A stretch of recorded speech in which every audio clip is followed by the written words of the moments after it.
Hi, my name is Frank Alonso van Oorschot and I will guide you through my master's dissertation.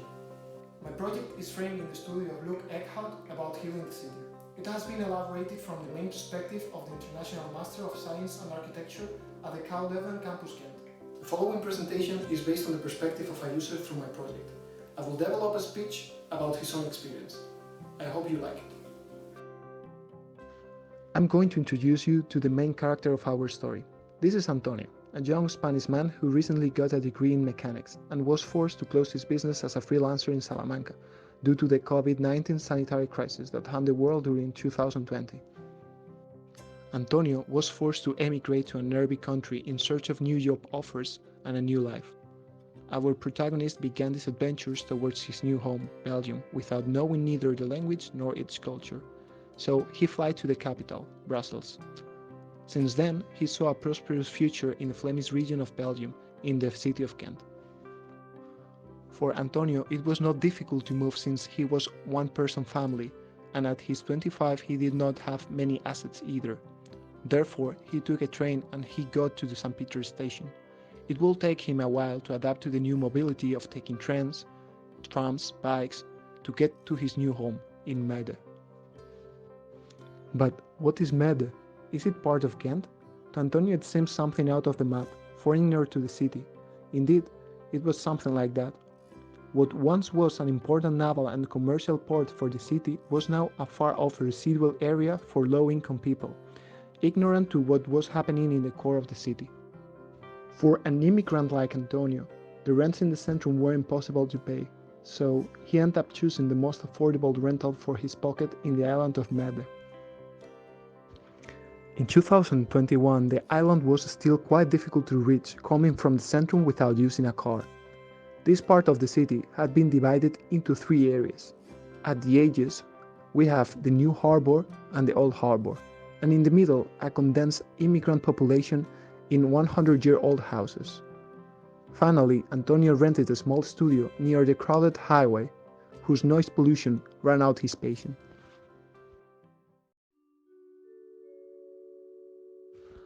A few years later, the construction of a new project began in the old harbor with a promising future and a clear and sustainable vision for its inhabitants.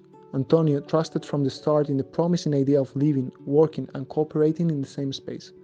In addition, the architect made sure to highlight this idea in every talk he had with the neighborhood, where they shared ideas and proposals. Finally, and after several months of discussions with the architect and the other volunteers for the new development, our protagonist agrees on the idea of being the first user of the new Loods 26. Loods 26 is the last of the 7 warehouses that were built in between the years 1850 and 1910, and it's located here on the map. But the building that Antonio found that day would not have anything to do with his future home. Loods 26 had under its metal structure several units with different owners, but all of these units were destined to naval work. In the following years, the commerce went down because of the individualism of each unit and the non-cooperation between workers in the same sector under the same roof. At the end, the lack of identity due to the lack of responsibility affected the whole building and also affected the neighborhood.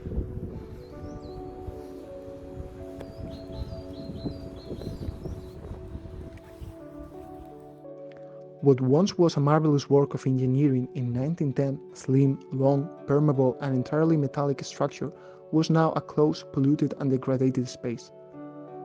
Curiously, this image had nothing to do with the dynamic image that kept alive the identity of the place throughout the entire old harbor for many years, along with the other lots contemporaneous to this one. Beyond a large warehouse or container for materials and goods, this pavilion has been tarnished through the years by the search for an economic benefit. Therefore, it was enclosed, divided and bought by different owners. But what was the vision for the architect? Antonio was so enthusiastic about it. He was saying, create a sustainable place where everyone has the same opportunities to learn, live and work in a healthy environment, whose first mission will be to bring Muide to Ghent again, where the main problems are the mobility, the physical distance and the poor connection with this island. For these reasons, the architect made a plan with the following goals. recover the essence of the place through architecture, revive the building with a diverse and multifunctional program, solve the current problems for one-person family, maintain the naval program but offering a better and more sustainable system, bring the nature and water of the canal closer to the neighborhood, and promote teaching and startups related to handcraft services for all ages and all nationalities. The building principles were based on these objectives. First of all, we have permeability of the structure, returning to the original image. Secondly, we have to use the original set as a matrix for the placement of the different spaces under its roof. Reuse the old track trains for communication, use both the structure and the rails to transport useful machinery such as mechanical cranes, and finally create a mobility system through the canals to bring Muide closer to Ghent, transportation of people and goods. The proposal was attractive to Antonio from the beginning with the architect's first sketches. At the beginning of 2022, the rehabilitation and reconstruction of the original structure began. Many areas had been damaged by humidity and the deterioration of the structure by the brick masonry envelopes. Since the structure could not be intervened in just one time, the project development process took 4 phases, in which Antonio was present from phase 1.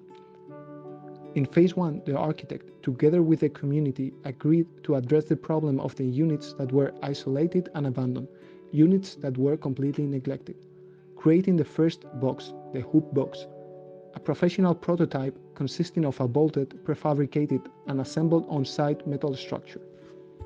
This structure would suppose an opening, for the first time in more than 70 years, of the original structure to establish a transversal connection. The architect encouraged Antonio to be the first user of this phase. The structure was professionally built by the architect and a group of engineers in just 1 week, and the cleaning of the structure and the release of the brick walls was done in 1 month.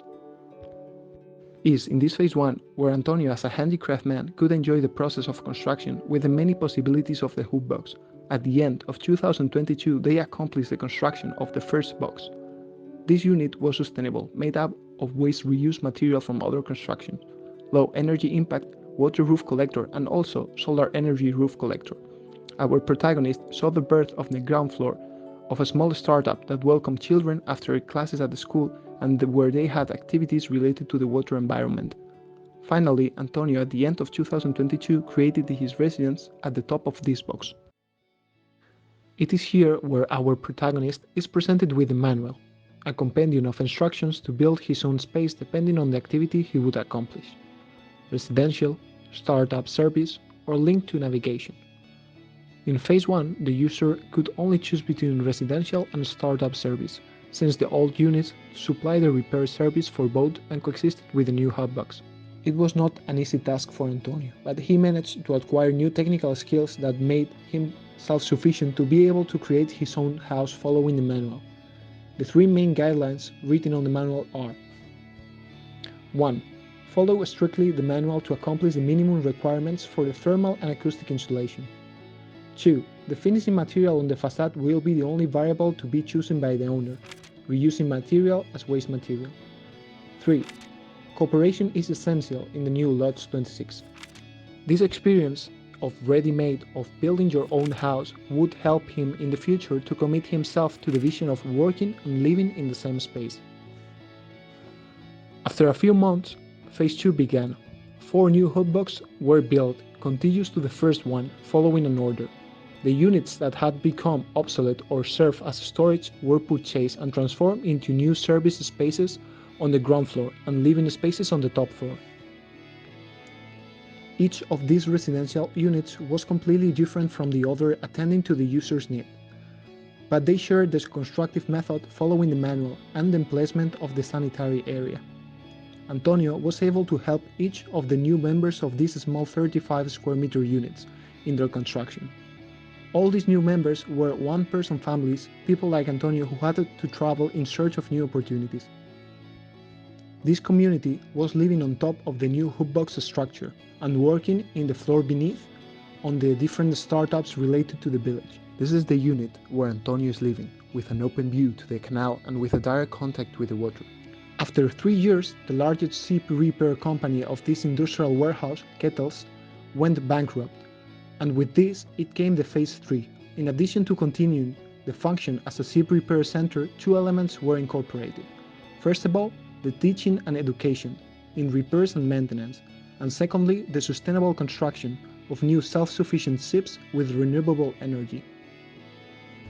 At this point in the story, our protagonist was happy with his new home, with the community, and with the facilities around him.